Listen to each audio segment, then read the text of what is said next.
आगामी विधानसभा निवडणुकीच्या पार्श्वभूमीवर केंद्रीय गृहमंत्री आणि भारतीय जनता पार्टीचे ज्येष्ठ नेते अमित शहा मुंबई दौऱ्यावर आहेत। अमित शहा मुंबईत आल्याने राजकीय घडामोडींना मोठा वेग आल्याचं पाहायला मिळत आहे। त्यांनी नुकतेच सह्याद्री अतिथीगृहावर महाराष्ट्र प्रदेश भारतीय जनता पार्टीच्या कोअर कमिटीची बैठक घेतली। राज्यातील सध्याच्या राजकीय परिस्थितीसह विधानसभा निवडणुकीच्या अनुषंगाने राज्यातील भाजपा नेत्यांकडून तयार करण्यात आलेल्या नियोजनाचा आढावा त्यांनी घेतला। भाजपाने 150 जागा लढवून किमान 125 जागा जिंकण्याचं लक्ष्य ठेवावं अशा सूचना शहांनी भाजप नेत्यांना दिल्याची माहिती समोर आली आहे। पण भाजपला किती जागा जिंकण्याची खात्री आहे? ज्या जागा जिंकण्याची खात्री नाही त्या जागांवरचा हट्ट सोडला जाणार का? कोअर कमिटीच्या बैठकीत नेमकी काय खलबत झाली? भाजपचं नवं महाराष्ट्र मिशन काय आहे हे आपण या व्हिडिओतून जाणून घेणार आहोत। नमस्कार, मी Madhuri Kumkar, for the people news मध्ये आपलं स्वागत। व्हिडिओला सुरुवात करण्यापूर्वी आपण चॅनलला सबस्क्राइब करा, लाईक व फॉलो जरूर करा। येत्या विधानसभा निवडणुकीत भाजपकडून मध्य प्रदेश विधानसभा निवडणुकीप्रमाणेच फॉर्म्युला वापरण्यात येणार असल्याचं चित्र दिसून येत आहे। विधानसभेला भाजपने 125 जागांचं मिशन ठेवलंय। यातील जवळपास 50 जागांवर निश्चित विजय होईल असा विश्वास भाजपला, तर उर्वरित 75 जागा जिंकण्याची जबाबदारी प्रमुख नेत्यांवर सोपवण्यात आली आहे। कोअर कमिटीच्या माध्यमातून केंद्रीय मंत्री अमित शहा यांच्या उपस्थितीमध्ये मिशन 125 ला अंतिम स्वरूप दिलं जात आहे। या बैठकीमध्ये कुठल्याही परिस्थितीमध्ये महायुतीत मतभेद झाले तरी सुद्धा महायुती अभेद्य ठेवून निवडणुकीला सामोरं जाण्याच्या सूचना अमित शहांनी दिल्या आहेत। जागा वाटपासंदर्भात या बैठकीत चर्चा करण्यात आली आहे। किमान 150 जागांवर भाजपाने निवडणुका लढवाव्यात आणि त्यातील 125 जागा जिंकाव्यात अशी रणनीती आखण्यात यावी। महायुतीच्या एकनाथ शिंदेंची शिवसेना आणि अजित पवार यांचा राष्ट्रवादी काँग्रेस यांनी 100 जागांवर विजय संपादित करावा, त्यासाठी महायुती म्हणून भाजपाने त्यांना सर्व प्रकारचं सहकार्य करावं असंही या बैठकीत ठरल्याची माहिती समोर आलेली आहे। लोकसभा निवडणुकीत ज्या काही चुका झाल्या आहेत त्याची पुनरावृत्ती विधानसभेमध्ये टाळावी याकडे कटाक्षाने लक्ष देण्याच्या सूचनाही अमित शहांनी केलेल्या आहेत। तब्बल 2 तासापेक्षा अधिक काळ भाजपा कोअर कमिटीची बैठक चालू होती। या बैठकीला उपमुख्यमंत्री देवेंद्र फडणवीस, भाजपा प्रदेशाध्यक्ष चंद्रशेखर बावनकुळे, भाजपचे मुंबई अध्यक्ष आशिष शेलार यांच्यासह इतर मंत्री आणि नेते उपस्थित होते।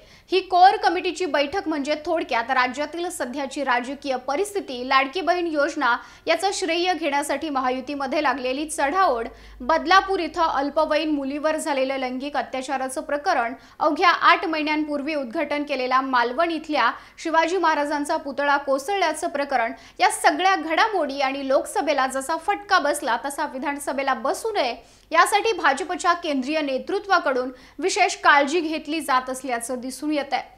2014च्या विधानसभा निवडणुकीपासून भाजपचा महाराष्ट्रात स्ट्राईक रेट हा चांगला राहिल्याचं दिसून आलंय। शिवसेना भाजपाची युती तुटल्याने भाजपने 2014ची महाराष्ट्र विधानसभा निवडणूक स्वबळावर लढवली होती। भाजपने 260 जागा लढवून त्यापैकी 122 जागा जिंकल्या होत्या। पुढे 2019च्या लोकसभा निवडणुकीत पुन्हा एकत्र येत भाजप आणि शिवसेनेने जवळपास समसमान जागा लढवल्या होत्या। भाजपने लोकसभेच्या 25 जागा लढवून 23 जिंकल्या, तर शिवसेनेने 23 जागा लढवल्या आणि त्यापैकी 18 जागा जिंकल्या होत्या। भाजपचा स्ट्राईक रेट शिवसेनेच्या भागीदारीपेक्षा खूपच चांगला होता, तर विधानसभा निवडणुकीत 164 जागांवर निवडणूक लढवून 105 जागा जिंकता आल्या होत्या। त्यांचा स्ट्राईक रेट हा 70% होता। तेव्हा 145 ची मॅजिक फिगर एक हाती गाठण्यात भाजपला अपयश आलं होतं।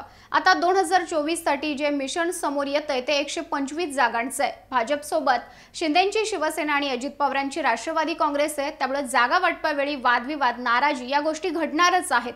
शिंदेंच्या शिवसेनेने 100 जागांवर दावा केलाय, तर अजित पवारांच्या राष्ट्रवादीचा 60हून अधिक जागांवर दावा आहे। असं असलं तरी सद्यस्थितीला सर्वाधिक आमदार भाजपचे असल्याने अधिक जागांची दावेदारी ही भाजपचीच राहील।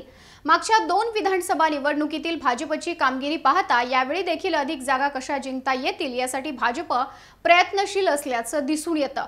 पण भाजप जिथं शिंदेंची शिवसेना आणि अजित पवारांच्या राष्ट्रवादी काँग्रेसची ताकद आहे त्या ठिकाणी ती जागा ते त्यांना सोडू शकतात। तसंच भाजपचे जे 105 विद्यमान आमदार आहेत त्यातील ज्या आमदारांचा रिपोर्ट निगेटिव्ह येईल, जे आमदार आपल्या मतदारसंघात निष्क्रिय राहिलेत, अशा आमदारांचं तिकीट कापून नव्या चेहऱ्यांना संधी दिली जाईल।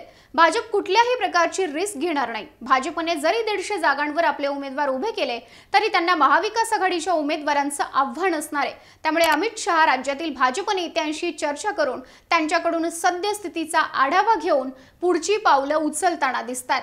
तुम्हाला भाजपच्या या नव्या मिशन विषयी काय वाटतं? तुमचं मत कमेंट करून सांगा।